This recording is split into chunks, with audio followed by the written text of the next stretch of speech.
చాలామంది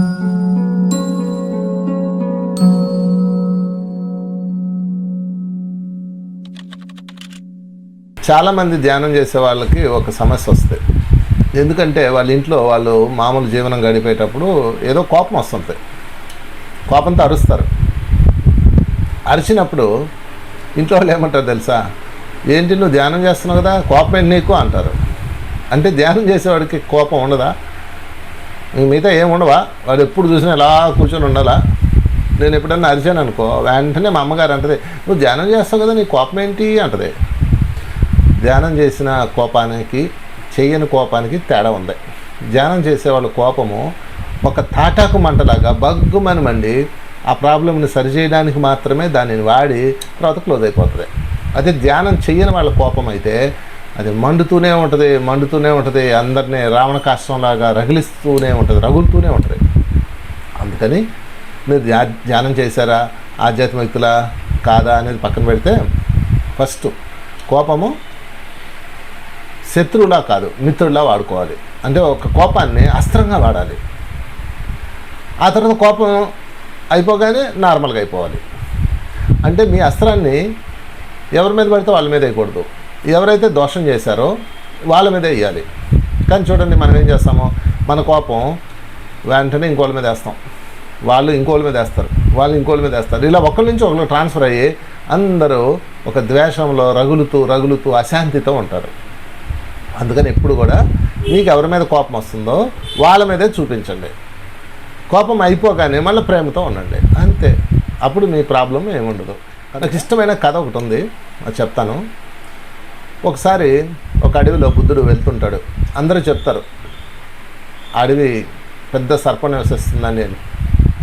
ఆ బుద్ధుడు అదేం చేస్తుంది అంటాడు, అది చాలామందిని చంపిందండి, అది ఎప్పుడు కోపంతో బుస్సు కొడతా అందరిని కాటేస్తూ ఉంటుందని చెప్తారు. సరే, బుద్ధుడు వెళ్ళి దాని ముందు నిలబడతాడు. ఆ బుద్ధుడిని చూసి అది కోపం పైకి లేస్తుంది తస్సుమని. లేకగానే బుద్ధుడి యొక్క శాంతము, బుద్ధుడి యొక్క కరుణ చూడగానే నిశ్చలంగా అయిపోయి నార్మల్ అయిపోతాయి. అప్పుడు బుద్ధుడు దాని తలని మీరు చెప్తాడు. అంటే ఈ కథ రకరకాల రూపాల్లో ఉంది, ఏదైతే ఏంటి కథ. బుద్ధుడు చెప్తాడు అనమాట, నువ్వు కోపం చూపించుకో, ఎవరిని కాటు వేయకు, ఎవరిని కాటు వేయద్దు, నువ్వు చంపొద్దు మనుషుల్ని, ప్రాణం చాలా విలువైంది అని చెప్తాడు. కొంతకాలం గడిచిపోద్ది. బుద్ధుడు మళ్ళీ ఒక ఏడాది తర్వాత అటు వస్తాడు. అందరూ ప్రశాంతంగా అడవిలో తిరుగుతూ ఉంటారు, ఏ భయం లేకుండా. బుద్ధుడు వాళ్ళని అడుగుతాడు, ఏంటి అందరూ బాగున్నారా, ఇక్కడంతా శాంతంగా ఉంది అంటే, అవునవును, ఆ పాము అసలు ఇప్పుడు ఏం చేయట్లేదు అని చెప్తారు. ఎక్కడుంది ఆ పాము అంటే, అక్కడ ఎక్కడ ఉంటుందండి అంటాడు. వెళ్ళి చూస్తే ఆ పాము చాలా గాయాలతో, రాళ్ళ దెబ్బలతో, కర్రల దెబ్బలతో చిక్కిపోయి నీరసం అయిపోయి మూలం చుట్టుకొని పడుకొని ఉంటుంది, చచ్చే దశలో ఉంటుంది. అప్పుడు బుద్ధుడు దాన్ని ఒడిలో తీసుకొని దాన్ని తలనిమురుతూ, ఏంటి ఇలా అయిపోయావు అంటాడు. అంతా నీ వల్లనే స్వామి అంటది. ఏం జరిగింది అంటాడు. నువ్వు ఎవరిని కాటేయద్దన్నావు కదా, నేను కాటేయడం మానేశాను. దాంతో ఏం జరిగిందంటే, ప్రజలందరూ నేను ఎప్పుడైతే కాటేయడం మానేశానో భయం పోయింది. ఎప్పుడైతే భయం పోయిందో ఇక నన్ను అవసరం ఉన్నా లేకపోయినా రాళ్లతో కొట్టి వెంటాడి నన్ను ఇబ్బందులు పెట్టారు, నాకు ఈ దుస్థితి కలిగించారు, నన్ను చూడగానే ప్రతి ఒక్కడు రాయితో ఇసిరేయడం మొదలుపెట్టారు, నేను భయం లేకుండా పోయింది వాళ్ళకి అంటది ఆ పాము. అనగానే అప్పుడు బుద్ధుడు చెప్తాడు, నేను నిన్ను కాటు వేయొద్దన్నాను, బుస్సు కొట్టొద్దనలేదు అంటాడు. కాటు వేయొద్దు అన్నాను, బుస్సు కొట్టద్దు అనలేదు.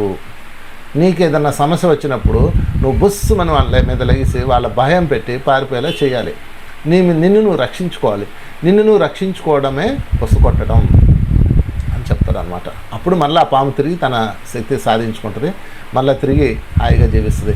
మనం కూడా అంతే, ఎవరిని కాటు వేయకూడదు, అంటే ఎవరిని మన ద్వేషం వాళ్ళ మీద చూపించకూడదు.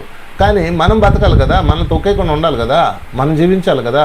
అందుకని కోపాన్ని చూపించాలి, సరిచేయాలి కదా, కోపాన్ని చూపించాలి. మీ ఎదుక వచ్చినప్పుడు ఆ తప్పు చేసిన వాళ్ళని మనము కోపం ద్వారా మన ప్రాబ్లం ఏంటో, వాళ్ళ తప్పు ఏంటో చెప్పాలి, అంతే. ఆ తర్వాత ఆ కోపం ఒక అగ్నిలాగా తాటాకు మంటలాగా చల్లారిపోవాలి, రావణ కష్టంలా రగలకూడదు.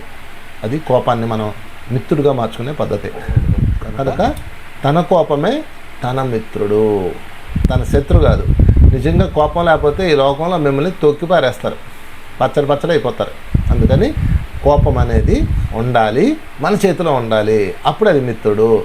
తన కోపము తన మిత్రుడుగా మార్చుకోవాలి. Thank you.